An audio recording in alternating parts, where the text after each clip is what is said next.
Hello दोस्तों, कैसे हैं आप सब। आशा करते हैं आप लोग स्वस्थ मस्त तंदुरुस्त होंगे। तो डेली हिंदी प्रैक्टिस सेट सुबह 7 बजे आपका आ जाता है। 37 प्रश्नों का फुल डिटेल सोल्यूशन के साथ आता है। तो यह जो प्रैक्टिस सेट है आपका आज का 12वां प्रैक्टिस सेट है। 11 कंप्लीट हो गए हैं। उनको आपने नहीं देखा है तो जाकर देख लीजिए, प्लेलिस्ट में सारे वीडियोज पड़े हुए हैं। प्रतिदिन शाम 5 बजे आपका जीके जीएस प्रैक्टिस सेट होता है 38 प्रश्नों का फुल डिटेल सोल्यूशन के साथ। तो चलिए आज का जो सेशन है हिंदी का वह शुरू करते हैं। तो फर्स्ट क्वेश्चन है, निम्नलिखित युग्मों में से जो है कौन सा युग्म गलत है। तो यहाँ पर देखिए, जो अवधि है यह पूर्वी हिंदी में आता है, तो जी बिल्कुल आता है। ब्रजभाषा जो है पश्चिमी हिंदी में आता है, तो जी बिल्कुल आता है। खड़ी बोली पश्चिमी हिंदी में आता है, तो जी बिल्कुल आता है। ठीक है, लेकिन ये जो भोजपुरी है ना, यह पूर्वी हिंदी में नहीं आता है। ठीक है, पूर्वी हिंदी में जो आते हैं उनमें अवधि आते हैं। क्या आते हैं? तो अवधि आते हैं, बघेली आते हैं, यानी बघेल खंड की जो भाषा है। ठीक है, छत्तीसगढ़ी हम बोलेंगे। ठीक है, छत्तीसगढ़ी आती है किसमें? तो जो है पूर्वी हिंदी में आती है। लेकिन जो ये भोजपुरी है ना, भोजपुरी बिहारी हिंदी में आता है। किस में आता है? तो बिहारी हिंदी का जो है एक पार्ट है क्या, भोजपुरी, जिसमें बिहारी बोली आती है। ठीक है, तो चलिए यहाँ पर जो है पश्चिमी हिंदी में यदि बात करते हैं तो पश्चिमी हिंदी में खड़ी बोली, ब्रजभाषा, बांगरू, बुंदेली और कन्नौजी, ये सभी जो है पश्चिमी हिंदी के अंतर्गत आती हैं। अगला प्रश्न है, हिंदी शब्दकोश के अनुसार संतान, सकल, सचल, सक्षम शब्दों का सही क्रम क्या है। तो यहाँ पर अंक की बिंदी है तो यह पहले आ जाएगा। तो यहाँ पर पहले और चौथे ऑप्शन में तो ये दिख रहा है, लेकिन दूसरे तीसरे में नहीं दिख रहा है। ठीक है, दूसरा ये है सकल, तो सभी में है, तो का उसके बाद आता है, तो इसमें भी है, इसमें भी है। ठीक है, और उसके बाद जो है यहाँ पर जो छा है, ठीक है, सक्षम, तो इसमें भी का आता है। जो छा है इसको जब हम तोड़ते हैं तो क्या बनता है? का प्लस खा मिलकर जो है छा बनता है। तो इसीलिए यहाँ पर यह तीसरा शब्द ये हो जाएगा। तो सक्षम इसमें है, इसलिए ऑप्शन डी आपका करेक्ट हो जाता है। ठीक है, चलिए अगला प्रश्न देखिए कि मंदाकिनी की जलधारा अजस्र रूप से प्रवाहित हो रही थी, रेखांकित भाग का शुद्ध रूप क्या है। तो यहाँ पर जो अजस्र लिखा गया है ना, यह अजस्र होना चाहिए। क्या होना चाहिए? अजस्र। तो यहाँ पर जो ऑप्शन सी है आपका अजस्र, यह करेक्ट हो जाता है। ठीक, चलिए नेक्स्ट क्वेश्चन है, मच्छिका किसका तत्सम शब्द होता है। मच्छिका, तो मच्छिका जो है वह मक्खी को कहा जाता है। किसको? तो मक्खी को कहा जाता है। तो ऑप्शन बी आपका करेक्ट हो जाता है। ठीक है, चलिए नेक्स्ट क्वेश्चन है, पर्यायवाची की दृष्टि से एक वर्ग जो है शुद्ध है। एक वर्ग शुद्ध है, ऐसा कौन सा वर्ग है जो शुद्ध है। तो यहाँ पर जो है देखिए, इंद्र, रतीश, सहशास्त्र, मधवा, यह शुद्ध नहीं है।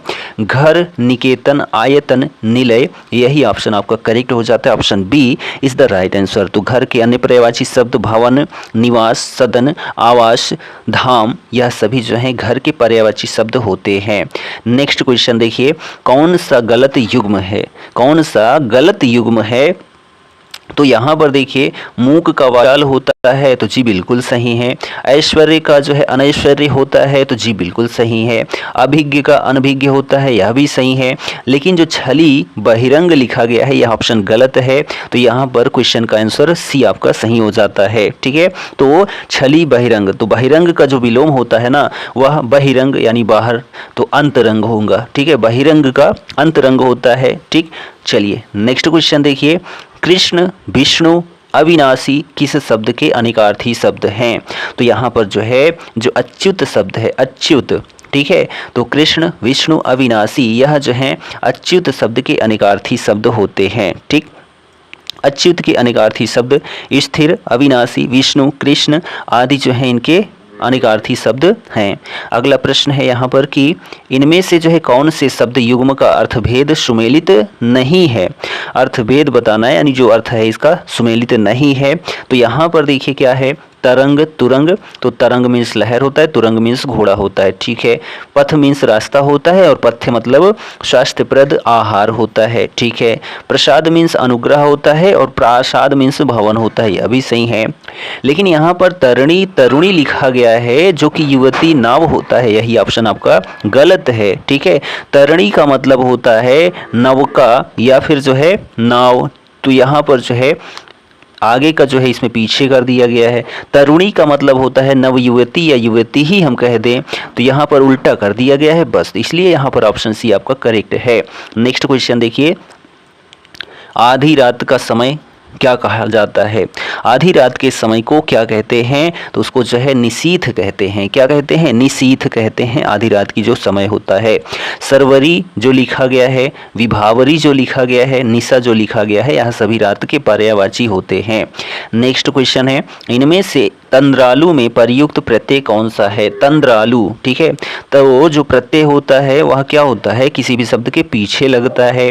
तो तंद्रा प्लस आलू, ठीक है, यहाँ पर आलू तो है लेकिन आलू लिखा गया है, तंद्रालु यहाँ पर है ऑप्शन, ठीक है, लेकिन यहाँ पर जो आपका लू प्रत्यय है, ठीक है, लू, तंद्रालु में जो है कौन सा प्रत्यय है? तो लू प्रत्यय है। इसको जब हम तोड़ेंगे तो तंद्रा प्लस लू होता है। क्या होता है? तंद्रा प्लस लू होता है, ठीक है, तो यहाँ पर जो है ऑप्शन बी आपका करेक्ट हो जाता है। नेक्स्ट क्वेश्चन देखिए कि इनमें से जो है छाया शब्द का बहुवचन क्या होगा? तो छाया शब्द का जो बहुवचन होता है उसको छाया ही कहा जाता है। क्या कहा जाता है? छाया, ठीक। नेक्स्ट क्वेश्चन है, आज गणित के अध्यापक ने कक्षा नहीं ली, वाक्य में अर्थ के आधार पर जो है वाक्य कैसा है? आज गणित के अध्यापक ने जो है क्या नहीं लिया? तो कक्षा नहीं लिया, यह कैसा वाक्य है यह आपको बताना है।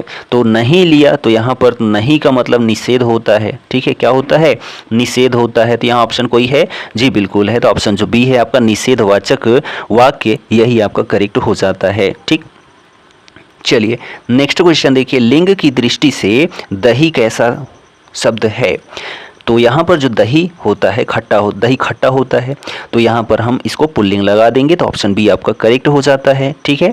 चलिए नेक्स्ट क्वेश्चन है, इनमें से भाववाचक संज्ञा है, भाववाचक संज्ञा इसमें से कौन सा है? तो चिंता जो होती है यह भाववाचक संज्ञा होती है, ठीक है, क्या होती है? चिंता भाववाचक संज्ञा है। अगला प्रश्न है कि लोगों ने शोरगुल करके डाकुओं को भगाया, इस वाक्य का कारक क्या है? लोगों ने शोरगुल करके डाकुओं को भगाया, तो यहाँ पर जो कारक आपका बनता है वह कर्म कारक बनता है। क्यों बनता है? क्योंकि यहाँ पर लोगों के द्वारा जो था डाकू भागा, यानी लोगों ने काम किया, कर्म किया, ठीक है, चिल्लाया, तभी तो डाकू भागा ना, तो कर्म को, तो यहाँ पर देखिए डाकुओं को भगा दिया, ठीक। चलिए नेक्स्ट क्वेश्चन देखिए कि जो अभी क्रिया जो है अभी हो रही है उसे क्या कहते हैं? जो क्रिया अभी हो रही है उसे क्या कहते हैं? तो उसको जो है यानी चल रहा है, अभी पूरी नहीं हुई है, तो इसलिए अपूर्ण वर्तमान है, तो यहाँ ऑप्शन ए आपका करेक्ट हो जाता है। नेक्स्ट क्वेश्चन है कि रोगी चल नहीं सकता का भाववाचक में रूपांतरण क्या होगा? रोगी चल नहीं सकता है, तो यहाँ पर जो इसका भाववाचक होगा रोगी से चला नहीं जाता, तो जो ऑप्शन ए है आपका वह करेक्ट हो जाता है, रोगी से चला नहीं जाता। नेक्स्ट क्वेश्चन है, अफसोस मैं नहीं जा सका, रेखांकित शब्द के अव्यय का प्रकार बताना है। तो रेखांकित शब्द में ये जो हो जहाँ पर जो है चिन्ह लगा रहता है उसको आप क्या कहते हैं? एक्सक्लामेशन चिन्ह कहते हैं, ठीक है। तो यहाँ पर एक्सक्लामेशन का मतलब क्या होता है? तो यहाँ पर आपका ऑप्शन क्या हो जाएगा? तो अफसोस मैं नहीं जा सका, तो यहाँ पर शोक सूचक अव्यय हो जाता है। क्यों? क्योंकि यहाँ पर शोक प्रकट किया जा रहा है, दुख प्रकट किया जा रहा है, ठीक है, तो ऑप्शन बी आपका करेक्ट हो जाता है, ठीक। शोक बोधक जो अन्य अव्यय होते हैं उनमें आह होते हैं, ठीक है, क्या? आह, ठीक। त्राही हाय, ये सभी शब्द होते हैं। नेक्स्ट क्वेश्चन है कि निम्नलिखित वाक्य में क्रिया विशेषण युक्त वाक्य कौन सा है? क्रिया विशेषण युक्त वाक्य कौन सा है? तो हवा धीरे धीरे बह रही है, तो यहाँ ऑप्शन सी आपका करेक्ट हो जाता है। नेक्स्ट क्वेश्चन है कि अक्षौहिणी का संधि विच्छेद क्या होगा? अक्षौहिणी, तो अक्षौहिणी का जो संधि विच्छेद होगा अच्छ प्लस ऊहिनी, तो यहाँ पर जो ऑप्शन बी है आपका वह करेक्ट हो जाता है। और अक्षौहिणी में जो है कौन सी संधि है? तो इसमें जो है वृद्धि स्वर संधि है। कौन सी? तो वृद्धि स्वर संधि है। जहाँ पर ऐ की मात्रा औ की मात्रा का प्रयोग होता हो बीच में, वहाँ पर वृद्धि स्वर संधि होती है, ठीक। अनायास में जो है समास कौन सा है? तो अनायास में कौन सा समास है? तो यहाँ पर नंग समास है। कौन सा समास है? नंग समास है, तो यहाँ ऑप्शन बी आपका करेक्ट हो जाता है। तो जिस समास में पहला पद जो होता है निषेधात्मक होता है, निषेधात्मक, ठीक है, उसे जो है नंग तत्पुरुष समास कहते हैं। कौन सा? नंग तत्पुरुष समास कहते हैं। अनाचार, अनुचित, अनभिज्ञ ये सभी कैसे समास हैं? नंग समास हैं, जो कि तत्पुरुष समास के भेद के अंतर्गत आते हैं। नेक्स्ट क्वेश्चन है कि यहाँ पर जान लीजिए कि जो द्विगु समास होता है संख्यावाची होता है, जैसे चौराहा तिराहा, ठीक है।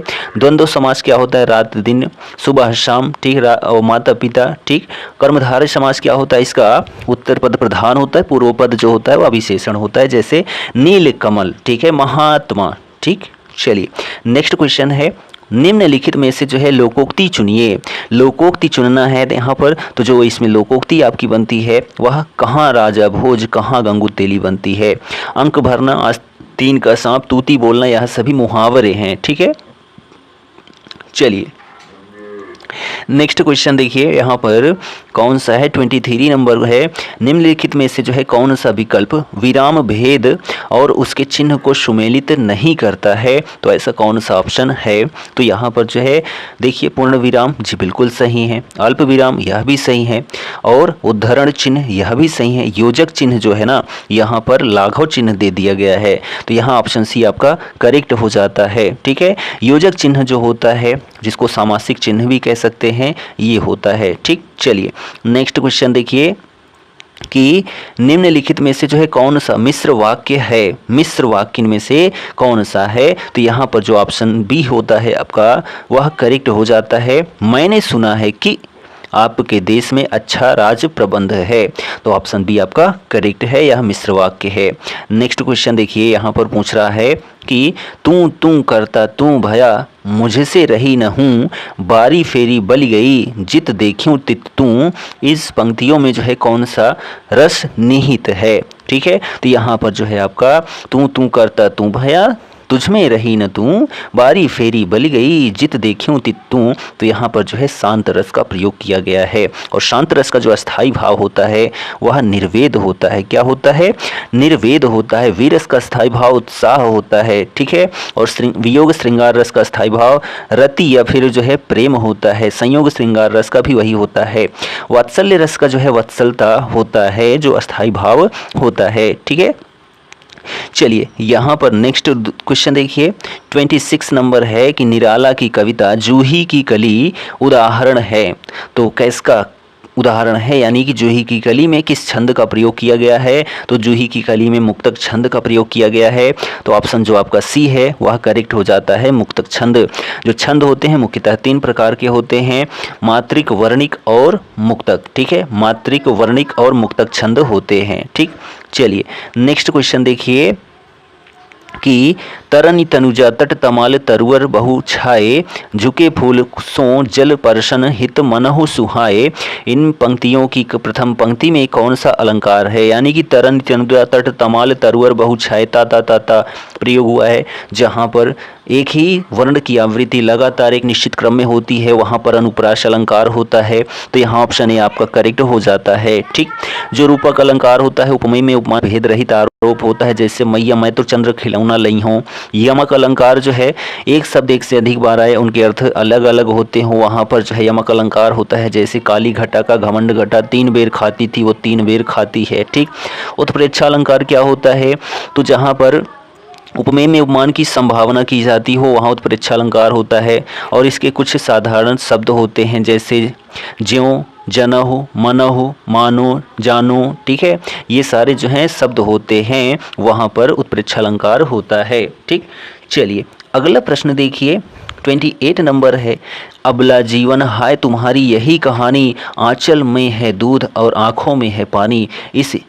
यह जो है किस पुस्तक की पंक्तियां हैं? अबला जीवन हाय तुम्हारी यही कहानी, आंचल में है दूध और आँखों में है पानी। तो यहाँ पर जो है यह पंक्ति यशोधरा नामक पुस्तक से ली गई है, यशोधरा नामक पुस्तक से ली गई है, और यह यशोधरा पुस्तक जो है मैथिली शरण गुप्त जी की रचना है। किनकी? मैथिली शरण गुप्त जी की रचना है। मैथिली शरण गुप्त जी की अन्य रचना की बात करें तो पंचवटी, साकेत, जयद्रथवत, रत्नावली, ठीक है, यहाँ पर जो कामायनी है महाकाव्य है जयशंकर प्रसाद जी का, इसमें 15 सर्ग हैं। पहला सर्ग जो है चिंता है और आखिरी सर्ग जो है आनंद है। साकेत जो है एक महाकाव्य है, किनका है? तो साकेत महाकाव्य जो है यह भी किनका है?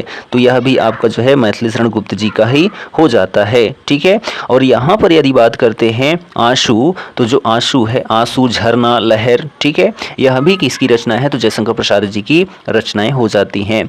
नेक्स्ट क्वेश्चन है कि मैथिली शरण गुप्त ने नहीं लिखा है, तो कामायनी जो है जयशंकर प्रसाद जी की रचना है। साकेत, जयद्रथ वध, यशोधरा, यह सभी जो है मैथिली शरण गुप्त जी की रचनाएं हैं। प्रकृति के सुकुमार कवि मैथिली शरण गुप्त को ही कहा जाता है। ठीक, चलिए अगला प्रश्न है, एक बूंद सहसा उछली किस विधा की रचना है? एक बूंद सहसा उछली, यह किस विधा की रचना है? तो यह जो है आपका एक यात्रा वृत्तांत है। ठीक है, जो एक बूंद सहसा उछली, यह क्या है? तो एक यात्रा वृत्तांत है। और किसकी है? तो अज्ञेय जी की है। किसकी है? तो अज्ञेय जी की रचना है एक बूंद सहसा उछली। ठीक है, चलिए अगला प्रश्न देखिए, प्रेमचंद्र के अधूरे उपन्यास का क्या नाम है? तो प्रेमचंद्र का जो अधूरा उपन्यास है उसका नाम है मंगलसूत्र। क्या है? मंगलसूत्र एक अपूर्ण रचना है। गबन, रंगभूमि, सेवा सदन, यह सभी जो हैं प्रेमचंद्र जी की रचनाएं हैं। ठीक, चलिए नेक्स्ट क्वेश्चन है कि इनमें से जो है हिंदी के किस साहित्यकार को ज्ञानपीठ पुरस्कार मिला है? तो यहाँ पर जो है जो सुमित्रा नंदन पंत जी हैं, इनको ज्ञानपीठ पुरस्कार मिला था 1968 में मिला था। किस रचना पर मिला था? तो चिदम्बरा रचना पर इनको जो है ज्ञानपीठ पुरस्कार दिया गया था। ठीक है, किनको? सुमित्रा नंदन पंत को। कला और बूढ़ा चांद के लिए साहित्य अकादमी पुरस्कार दिया गया था सुमित्रा नंदन पंत जी को। ठीक, इनमें जो प्रेमचंद्र हैं, निराला हैं, जयशंकर प्रसाद जी हैं, इनको ज्ञानपीठ पुरस्कार नहीं मिला है। ठीक, चलिए अगला प्रश्न यहाँ पर है गद्यांश से 5 प्रश्न जो पूछे जाते हैं। ठीक है, तो यहाँ पर आपको गद्यांश वीडियो को पॉज करके देख लेना है और प्रश्न का उत्तर आपको समझ लेना है। ठीक है, तो चलिए हम अपने प्रश्न पर आते हैं। तो देखिए गद्यांश है, इसको आप जो है पॉज करके पढ़ लीजिए। ठीक, चलिए यहाँ पर देखिए जो गद्यांश से क्वेश्चन पूछा गया, उपर्युक्त अवतरण का सर्वाधिक उपयुक्त शीर्षक क्या बनेगा? ठीक है, तो उपयुक्त शीर्षक जो आपका बनता है वह सहकारिता में लाभ। ठीक है, सहकारिता में लाभ उपयुक्त शीर्षक बनता है। ठीक, तो यहाँ पर जो है सहकारिता में लाभ जो आपका उपयुक्त शीर्षक बनता है। आप जब इस गद्यांश को पढ़ेंगे तो जाहिर सी बात है आपको आंसर मिल जाएगा।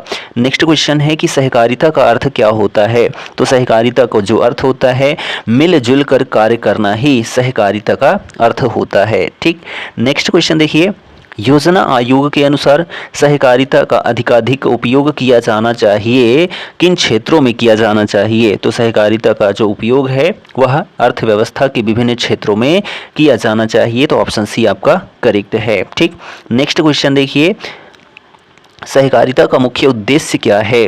तो सहकारिता का जो मुख्य उद्देश्य है छोटे कृषकों और व्यापारियों के आर्थिक स्तर को उठाना ही सहकारिता का मुख्य उद्देश्य है। अगला और लास्ट प्रश्न है आज के सेशन का, सहकारिता निर्धन किसानों का उद्धार कर सकती है? तो सहकारिता जो है वह निर्धन किसानों का उद्धार कर सकती है, उन्हें एक सूत्र में पिरोकर तथा उनका आर्थिक स्तर विकसित करके ही जो है सहकारिता निर्धन किसानों का उद्धार कर सकती है। ठीक, तो जो हमारा सेशन 7 बजे का 37 प्रश्नों का फुल डिटेल्ड सोल्यूशन के साथ वह कंप्लीट होता है। यह वीडियो आपको कैसा लगा कमेंट जरूर करें और यदि हमारी चैनल पर नए हैं तो चैनल को सब्सक्राइब भी कर लें। हम मिलेंगे नेक्स्ट वीडियो में, तब तक के लिए जय हिंद, goodbye and take care.